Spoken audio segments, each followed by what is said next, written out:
that relationship was. Now the same thing that you was a part of, now it's, I ain't saying suck nobody, but you know what Hollywood is. You know what I'm saying? You know it's games people play. Now listen to this. Corey Holcomb has built a reputation for going at other comedians, especially the ones who seem to be doing bigger numbers than him. It's wild because when Corey throws shots, he calls it criticism. But the moment somebody sends that same energy back his way, suddenly it's a problem. Now hold up though, because I'll give credit where it's due. Corey Holcomb is a talented comedian, and his show definitely has its audience. If he ever pulled up somewhere like Africa for a show, yeah, I'd probably still grab a ticket. He might end up trying to argue with me or something crazy like that, but listen, I'd still show support. At the end of the day, I still look at him like a brother in the culture. But let's be real for a second. Corey has long been known for calling out other comedians, especially the ones who've reached a higher commercial level than him. You tell all his flowers. I say, man, he's a great actor. Every time he's in a movie, he always stands out and everything. But I'm saying, like, when he just be working out at the comedy clubs, it'd be kind of dry. Now listen, this is actually Corey Holcomb giving his critique of Dave Chappelle, so pay attention to this part. And to be real, Dave Chappelle's comedy style isn't always something I personally gravitate toward. But hold up, I've seen clips where he'll step into a comedy club and spend more time just talking with the crowd instead of doing a traditional set. Now, when that happened, a lot of people immediately took Corey's comments as straight-up hate, especially because Dave is obviously operating on a much higher level commercially. Still, Corey didn't just throw a quick jab and leave it there. He actually went on to explain his thoughts about the situation in much more detail. Whenever they say, hey, everybody, guess what? Special guest, Dave Chappelle. I'll be like, damn. It's finna be hot garbage for at least an hour, maybe two. I'm just keeping it real. I'm not trying to, brother, but he needs to understand you throwing your weight around too much, man. Standing up there smoking with them irregular shirts on, bombing all the time. In any comedy club, they're going to put him up because he's Dave Chappelle. Now listen, in my honest opinion, this explanation actually makes a lot more sense.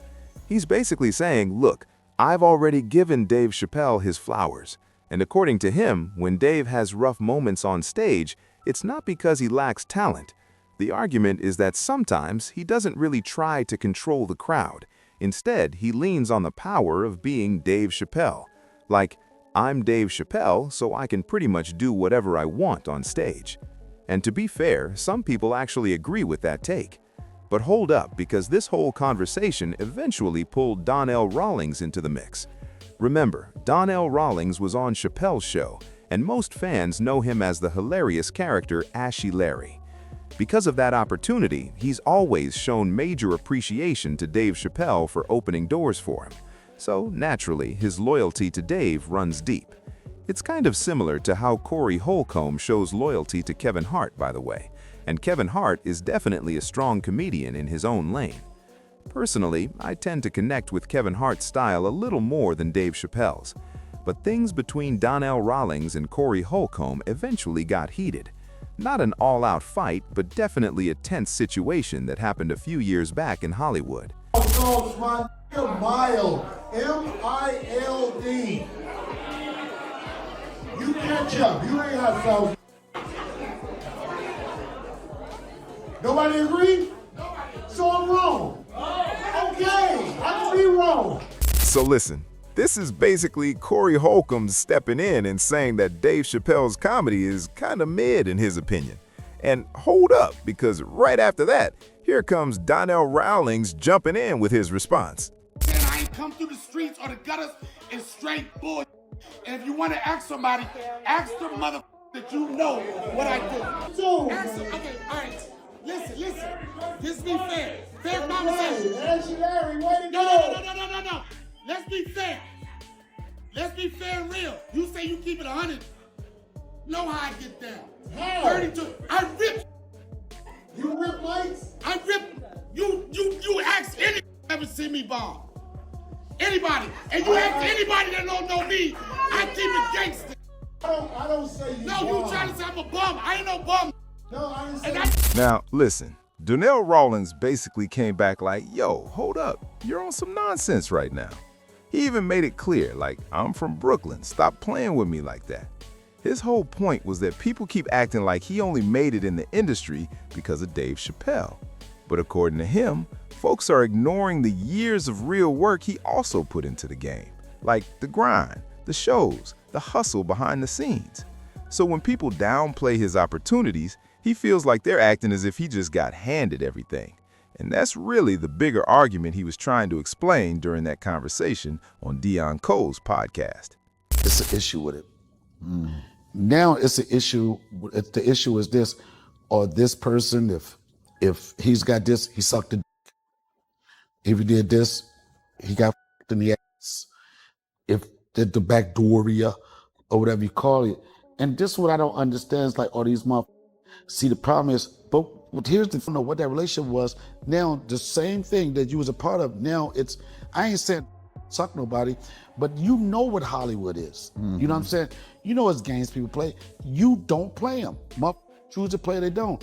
Now all of a sudden, and anybody that has a amount of success to just put that down to like, oh, they had to do something. What about talent? You that don't account for anything.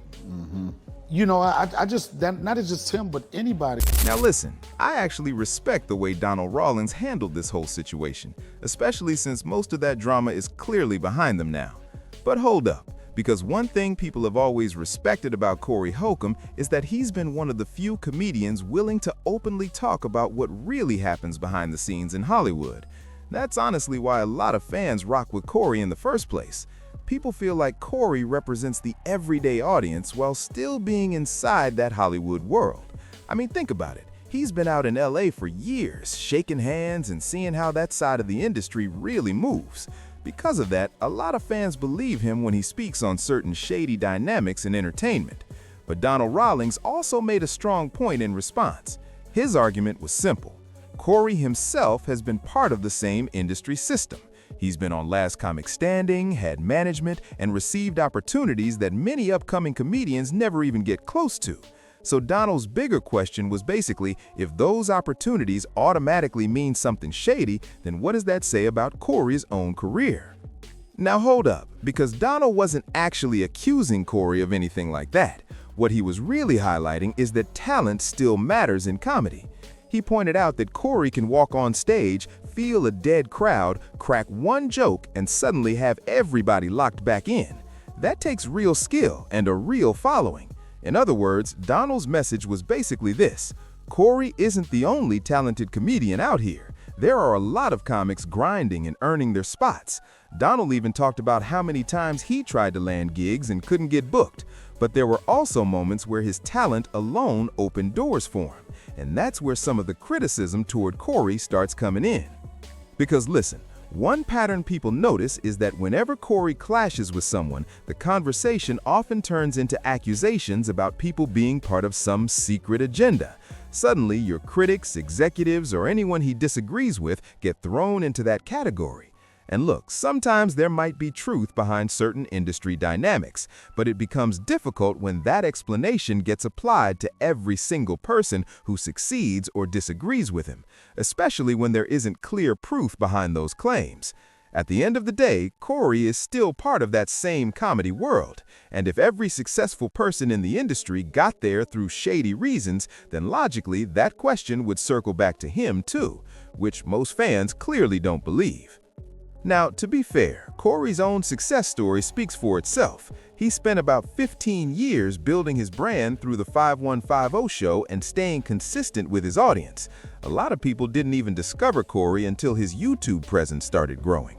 That's 15 years of grinding, selling out shows, writing material, creating content, and constantly evolving his platform. So nobody can really deny the work he put in. But here's the bigger conversation people are having. When Corey criticizes other comedians, does that automatically mean their success came from something shady? Because sometimes talent is simply talent. Let me give you an example. I'm a fan of the Sacramento Kings.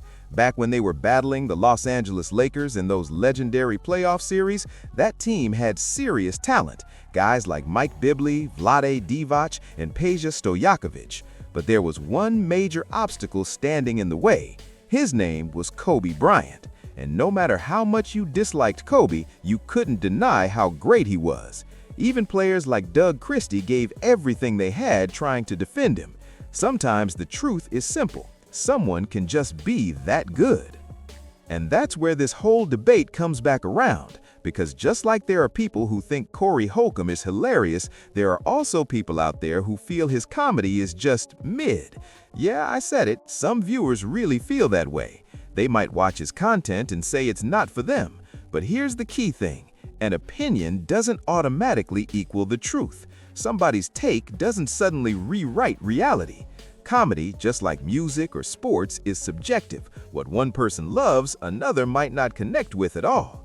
But at the end of the day, I will say this. Donald Rawlings handled the situation pretty professionally. He kept it respectful while still defending his own work and his own grind in the industry. And honestly, that's the part that stood out to me the most. So now I want to hear from you. What do you think about this whole situation?